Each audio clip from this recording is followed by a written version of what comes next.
Bonjour à tous. Petit aspect milieu de semaine, donc le 7, le 8, le 9. Un aspect qui va avoir des répercussions sur du long terme. Eris, la discorde, mais c'est aussi une zone de chaos, un chaos disruptif. Chiron, le rectificateur, la blessure originelle sont en conjonction étroite avec la Lune. Donc là, nous sommes le 7 et la Lune c'est le jour de la pleine Lune, bien sûr, ça va nous montrer aussi un éclairage sur cette conjonction Eris-Chiron. La Lune va agir, elle va arriver en conjonction avec Eris-Chiron comme un déclencheur d'événements qui vont venir impacter cette confrontation. On va regarder ce que ça donne. Nous avons eu cette conjonction dans les années 71, sauf que Iris n'avait pas encore été découverte. Année importante. Création du Forum économique mondial, mais aussi naissance d'Elon Musk. Très important, c'est aussi la fin des accords de Bretton Woods. L'étalon or.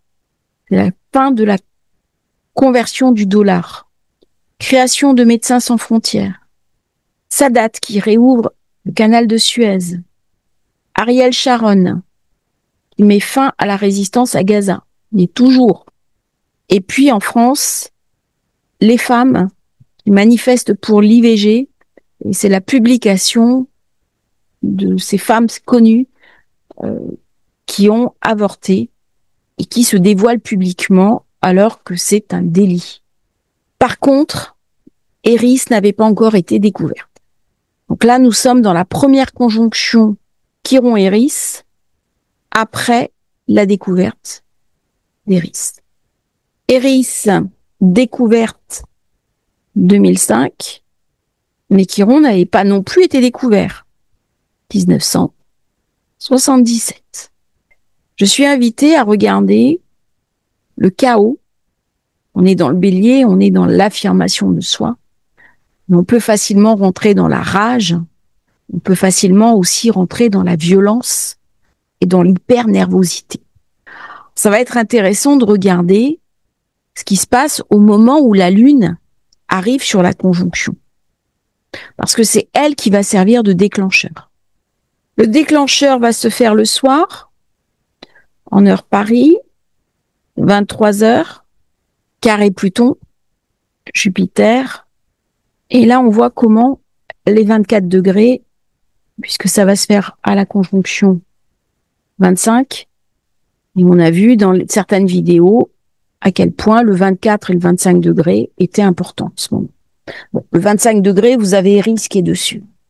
Alors, il y a fort à parier qu'il va y avoir des tensions financières, des tensions monétaires durant cette période. Soit dans un sens, soit dans l'autre. Il y a des grosses frictions. Et Chiron vient rectifier, une blessure, il vient rectifier la part d'ombre. Il amène une guérison profonde. Qu'est-ce que je n'ai pas réussi à guérir dans le collectif? Là, on est au-delà de l'individuel. On est de la mise en miroir. On est dans le bélier-balance. Bélier-balance, le monde, le moi. Et j'interagis avec le monde. Mais le monde interagit aussi avec moi. Quand il y a une restriction économique, j'ai plus de mal à trouver un emploi, à trouver une activité, à prospérer. Quand le monde est dans l'opulence, dans l'abondance rentre plus facilement dans ma vie. C'est ce que vient me raconter la balance. Sur un des plateaux, il y a le collectif. Sur un des plateaux, il y a l'individuel. S'il y a un déséquilibre, comment je vais pouvoir rétablir l'équilibre? Bien, ça va passer par guérir Chiron. Lorsque Chiron est guéri, lorsque je suis au-delà de la blessure originelle, les blessures du monde ne vont pas m'impacter de la même manière. Parce que je vais pouvoir trouver une forme d'adaptation, de flexibilité. Chiron est caractérisé par une forme de binarité. Il a un corps animal, c'est l'instinct, et le buste, la tête, l'intelligence, les bras d'un humain. Il est double, exactement comme le sphinx. Le sphinx qu'on retrouve entre le lion et la Vierge. Là, j'ai un carré avec Jupiter. C'est-à-dire qu'il y a une confrontation directe avec la structure, avec le besoin d'être rassuré. Et lorsque ma guérison est profonde, elle n'est pas conforme avec ce qui est attendu de moi. Je m'explique. Lorsque je suis guéri, je suis indépendant. Mais du coup, je suis libre. Je suis hors de contrôle. Jupiter en Cancer, il est dans une forme de conformité. On est dans le groupe familial. Il y a donc une cohésion dans le groupe familial. Si j'accède à mon indépendance, je vais me retrouver en dissociation avec le groupe familial. Il y a donc un carré. Ça va me demander une adaptation pour rester en lien avec le groupe. Mais dans ces configurations-là, Jupiter étant aussi les structures sociales, il y a un risque de fragmentation. Donc, il y a un risque de rébellion, de confrontation, d'exclusion, puisque Eris amène la discorde là où elle se trouve. Ça vient me parler de quelque chose, d'une guérison collective, ça vient me parler aussi du risque de vengeance. Alors vous allez me dire, c'est des propos assez durs, assez dark, mais nous sommes dans une époque où on softise tout au niveau du verbe, mais il y a aussi une réalité humaine qui est aussi faite de sombre. C'est ce que vient me raconter Chiron Eris. C'est-à-dire que si je refoule cette part d'ombre, à un moment donné, elle va me dévorer. On n'a jamais autant parlé de bienveillance, on n'a jamais autant parlé d'humanisme, et pourtant nos rues deviennent de plus en plus violentes.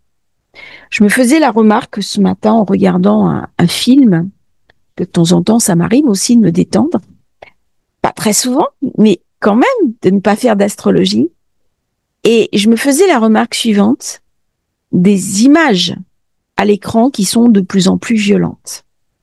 Et donc c'est une espèce de contre-pied, de contrepoids, où quand je vais faire monter un élément, son opposé va monter exactement. C'est la dualité. Et on va vers des courbes sinusoïdales de société, où de temps en temps, c'est la paix. Bon, la paix, elle est en haut. De temps en temps, elle est en bas. En haut. En bas. Et lorsque la paix est en bas, eh bien, ce sont des périodes où Eris est mise en valeur. Bien entendu, la conjonction Eris-Chiron va avoir des répercussions sur les temps qui viennent. Prochaine conjonction, 19 mars 2026. On voit bien comment les tensions augmentent. On parle d'une bonne nouvelle qui doit arriver cette semaine, on verra bien. Je ne vais pas faire de pessimisme. Alors j'ai pris des notes, je vais changer le mode d'enregistrement. C'est deux corps célestes qui sont mineurs, et pourtant cet alignement est très puissant. Eris va toujours incarner les ruptures, les injustices sociales, la marginalisation, mais aussi les vérités qui vont émerger après une confrontation. On va me parler bien sûr de chaos social, et Chiron, lui, au contraire, me parle de mes vulnérabilités intimes. Il y a des traumas sociétaux qui n'ont pas été résolus. Toutes les guerres vont enclencher des traumas. La Shoah engendre un trauma. Un génocide. Quand vous avez eu le génocide des Khmers rouges, quand vous avez eu les génocides, toutes les mémoires génocidaires amènent un trauma au plan collectif. Comment je vais arriver à transformer les douleurs du passé? Je parle pas de celles du présent, je parle des douleurs de ma génération, de mes ancêtres, en une forme de sagesse et en un enseignement qui sera applicable dans ma vie pour en tirer une forme de quintessence. Donc là, je suis vraiment dans une transformation radicale. On va cautériser des plaies anciennes pour les confronter à l'évolution de cette plaie qui n'a pas guéri, afin de favoriser une guérison collective. Il y a une intégration de l'ombre. J'en ai beaucoup parlé. Dans le mois d'octobre, on est vraiment avec Nœud Nord, Lune Noire, Éris, Chiron. On aura aussi les grands trigones d'eau, appelés à un éveil spirituel, à une intégration de l'ombre, un travail sur l'ombre, et la révélation de dynamiques intérieures qui sont toxiques. Comment on va arriver collectivement à apurer l'envie, la jalousie, mais aussi des mécanismes qui sont en train d'éroder la société. Dans le Bélier, on est dans un signe d'action, mais aussi dans l'identité, c'est-à-dire qui suis-je? Ce sont des thématiques qui vont être posées. Il y a certaines personnes qui disent « on me vole mon identité, on me vole ce que je suis ». Il n'y a pas juste une personne, il y a un groupe de personnes qui ont l'impression d'être dépossédées d'elles-mêmes, de leur histoire. Et ça va amener une forme de rage. Ça va amener aussi des remises en question de structures qui apparaissent comme oppressives. Alors, ça induit des crises. La troisième conjonction, 19 mars 2026, se fera à 24 degrés du Bélier. C'est un degré très important. Ça va s'étendre sur plusieurs années. Et on va aller vers des tensions qui seront intenses, mais profondément libératrices. Parce que nous allons avoir une espèce de mise en miroir entre ce qui s'est passé précédemment et ce qui arrive et dont la destinée m'échappe. Avec Iris, il y a quelque chose où je n'ai pas prise sur la question de l'évolution. Il y a un écho historique. Par contre, lorsqu'on arrive dans le mouvement de la rébellion, lorsqu'on arrive dans le mouvement de destruction, c'est que quelque chose n'a pas été intégré positivement. Comment est-ce qu'on pourrait le faire? Eh bien, c'est une invitation à comprendre les rouages de Chiron, c'est-à-dire nos premières blessures, elles sont liées à notre éducation, à notre enfance, à notre histoire. Et ça va se transmettre, ça va se transférer sur les générations suivantes. C'est quelque chose qu'on n'entend plus tellement, mais dans le passé, on pouvait avoir un grand-père ou une grand-mère qui programmait son petit enfant à une sorte de vengeance. Alors, tu as une vengeance contre les femmes ou contre les hommes, ou alors contre un groupe de personnes. Tu seras notre outil de vengeance. Et la vengeance, c'est Iris. Alors, l'enfant qui hérite de ce cadeau empoisonné, il a plusieurs solutions.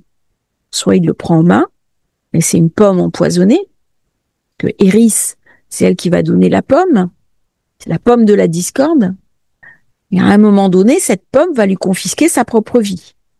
Ou alors, il va la mettre à distance, et il ne va pas exécuter le programme initial. Et ça peut enclencher chez lui une forme de culpabilité. Et donc, par un travail personnel, Chiron, il pourra, ou elle pourra, bien entendu, alchimiser cette pomme de la discorde. C'est donc une période parfaite pour guérir quelque chose qui est en résiduel dans notre inconscient, qui est mis en lumière, et c'est intéressant de voir comment on réagit aux événements actuels, parce que ça vient raconter beaucoup de notre histoire personnelle. Donc c'est vraiment une période où on est invité à guérir. de toutes ces souffrances, de tous ces résidus, de toutes ces scories, des mémoires de guerre, des mémoires de manque, et ne plus se situer en tant que bourreau de l'histoire ou en tant que victime de l'histoire. C'est comment je vais pouvoir me réapproprier mon pouvoir sans l'histoire de mes ancêtres, en étant libre, parce que j'aurais apaisé Chiron et j'aurais peut-être fait un acte ou des actes symboliques afin de rentrer au-delà de cette conjonction qui vient m'extraire de cette idée de colère, de vengeance et de rétribution vengeresse. C'est une conjonction qui me parle du prix du sang. C'est la loi du talion aussi. On va commettre un acte douloureux, il y a un prix à payer. Le prix à payer va rejaillir sur les membres de mon groupe ou sur mes descendants. Pourtant, mes descendants n'y sont pour rien. Mais l'inconscient humain, dans la partie sombre, fonctionne ainsi. C'est-à-dire l'autre est responsable et l'autre est coupable. Et avec cette conjonction, avec la lune, et en plus on a la pleine lune qui sera juste avant, eh bien c'est vraiment une invitation à regarder ces vieilles vengeances recuites. Alors encore, c'était la vendetta. En Italie, il y a aussi cette idée de vengeance familiale et comment on peut s'apaiser, comment on peut trouver un dérivatif afin de pacifier nos sociétés, pacifier le collectif, et éviter que cette idée sombre ne s'embrase. C'est une invitation à la guérison, mais pas uniquement de mes troubles personnels, des histoires de ma famille, des mémoires de ma famille, mais aussi des mémoires du clan auquel j'appartiens. Quand j'ai préparé cette vidéo dimanche, c'était avant la démission de Lecornu au poste de Premier ministre avec tout le gouvernement. C'est aussi la discorde. Iris Chiron. 7 octobre, au niveau collectif, eh bien, c'est le jour des otages. Alors, ce sont des choses très dures que l'humanité doit aussi regarder en face. Et on voit bien comment ces événements dramatiques sont très clivants. Il y a une fracturation, il y a une discorde. Et le mot qui me vient, c'est zizanie. C'est-à-dire, au lieu d'être dans la cohésion, au lieu d'être dans une énergie commune, qui est une énergie de prospérité, eh bien, il y a un désamour, il y a une désunion. Et qu'est-ce qui se passe après Iris? Eh bien, c'est le conflit, c'est l'affrontement. C'est-à-dire que lorsqu'il y a rupture, lorsque la rupture va trop loin, ça engendre de la crise, ça engendre aussi du conflit. Et l'idée de Chiron, en plus j'ai lune, Chiron, lune, Iris, pour contrebalancer ça, c'est l'union. Où se trouve l'union? Où se trouve la réunion? Et on voit bien avec ce grand carré qui va vers Mercure, hein. Alors que Mercure est rentré en Scorpion. On a vu ce que ça a donné, hein. L'entrée de Mercure en Scorpion, là, c'est dur, hein. Mercure qui dirige le nœud sud, hein. Donc, on a beaucoup parlé, en fait, de Mars quand il était au nœud nord. Mais là, Mercure au nœud sud, il amène des conséquences très importantes, hein. Très, très importantes. On est en période de pleine lune. Donc, il y a vraiment quelque chose qui nous est montré, il y a quelque chose à aller chercher. Donc, c'est la zizanie. Comment je peux sortir de cette zizanie personnelle, de groupe et de société. Je vous remercie d'avoir suivi cette vidéo sur Iris et Chiron. N'oubliez pas de vous abonner à la chaîne. Vous avez le lien pour rejoindre la newsletter. Et à bientôt pour un nouveau partage sur Astrologie Facile. Merci à tous.